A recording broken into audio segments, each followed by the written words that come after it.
Bir musiqi var hamımızın dinlədiyi Ağlatan Kafe yazırlar adına. Hə. Böyük musiqidir. Ümumiyyətlə bu musiqinin bəlkə bir əsr yaşı var. Amma o qədər içində sevgi var, həsrət var, dostun vəfasızlığı var. Nə bilim, sevgini var dövlətə dəyişmək. O qədər şeylər var ki bu mahnının içində. Adamın naslenisi olanda da qulaq asanda xoş təsir bağışlayır. Keyfin olmayanda da qoşursan yenə xoş təsir bağışlayır. Nə bilim, hər vəziyyətdə bu mahnı insana xoş təsir bağışlayır. Niyə? Səbəbi var çünki. Musiqi ümumiyyətlə mahnı da, bəstə də, sözdə körpə uşaq kimidir. O nə vaxt doğulacaq heç kim bilmir. Və doğulandan sonra da o necə yaşayacaq onu heç kim bilmir. Eyninən musiqi də elədir. Mən musiqinin tarixçəsini danışmaq istəyirəm sizə. Çox yerdə danışmışam bunu. Və istəyirəm gənclər örnək götürsün. Cavanlar örnək götürsün. Yəni burada Ülvi ilə mənim örnək götürəcəyim bir şey yoxdur. Bizlik deyil, amma cavanlar örnək götürməlidir. Elə deyil, qardaş. Bizdə daha keçib, o qatar gedir.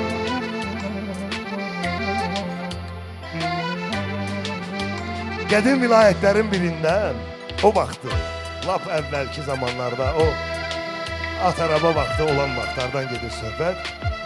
Bir kənddə iki dənə dost olur. Dostun biri normal bir ailənin övladı olur, biri çox kasıb, atasını, anasını itirmiş və öz nənəsi ilə yaşayan bir uşaq olur. Uşaqlıqdan akordeon ifa edir bu, akordeon ifaçısı olur. Və hər gün gəlir oturur kəndin mərkəzində bir yerdə, qədim vaxtı kənd yeridir. Bir balaca kutu qoyur ora, akordeonla mahnılar ifa eləyir. Gəlib gedən də bura bildiyimiz kimi pul atır ki, o özünə çörək pul eləyir də onu. Bir gün bir fayton dayanır bu ifa elədiyi yerdə. Faytondan bir o vaxtki dövrünün bəy, şah dövründə bir dənə bəy düşür. Xoşuna gəlir, nəsə musiqi çəkir bunu, gəlir çıxardır ora cibindəki ən böyük puldan birini atır. Oğlan da kasıb oğlan da akordeon ifəyir başı aşağı, pulu görəndə başını qaldırır, baxsın ki, görün bu böyük pulu mükafatı kim verdi mənə. Görür bir bəydir, bəyin yanında bir gözəl göysək qız var. Elə bil o ilk baxışdan məhəbbət deyirlər, ilk baxışdan sevgi idi, qabaq bunun adı, hindi deyirlər elektrik. İndiki dövrdə o da adı. O ilk baxışdan məhəbbət o anda baş verir də, sevir. Anidən vurulur qıza, heyran olur gözəlliyinə.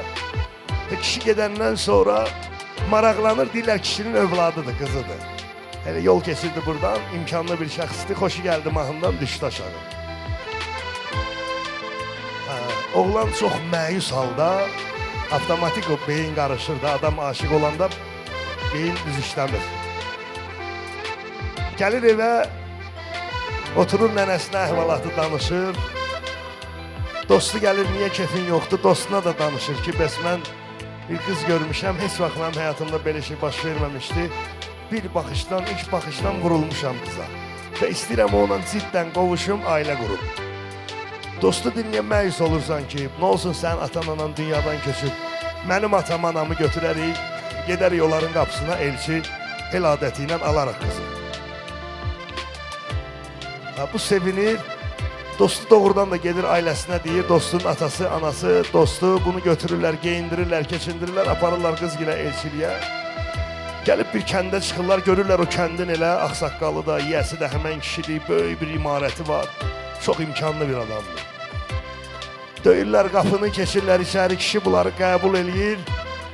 Dostunun atası deyir ki, bəs bizim uşaq sizin qıza vurulub. Oyunları siz keçəndə özünüz saxlamışsınız, akordeonsun, pul atmışsınız. Həmən uşaq sizin qızınıza vurulub, biz də elçi gəlmişik. Kişini gülmək tutur, deyir, ki, məndə akordeon salana veriləsi qız yoxdur.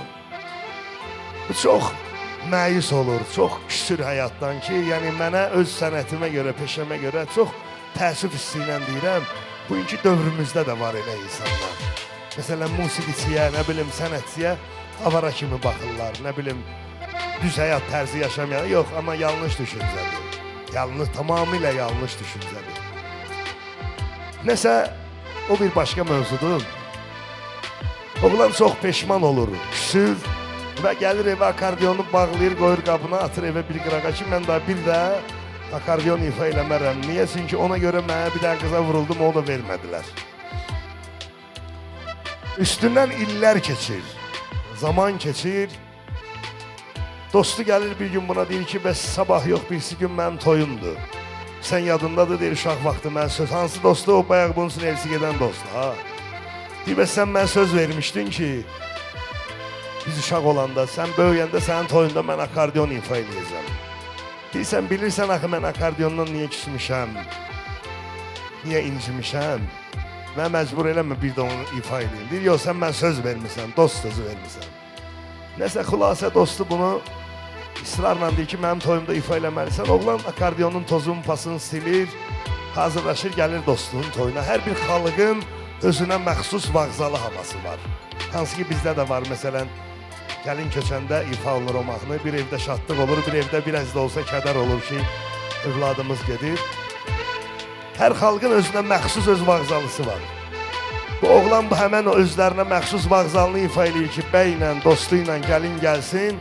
Qapı açılanda görür ki, dostu bəydir, gəlin amma həmən qızdır. Dostu alıb onu.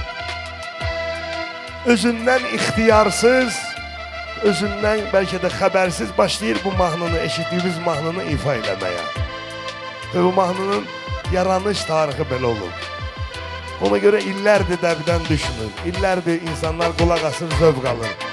Amma bugün tarixdə, bugünkü tarixdə nə o imkanlı adamın adı keçir, nə onun qızının adı keçir, nə onu alan dostun adı keçir. Amma kimin adı keçir? Həmən akordeon ifasının. Yəni elə insanlar heç vaxt ölməzlər bu həyatda. Həyat insana acı verər, əzab verər, əziyyət verər, amma o insan ölməz. Bir qəhrəman kimi həmişə anılar, bir güclü insan kimi həmişə yada düşür.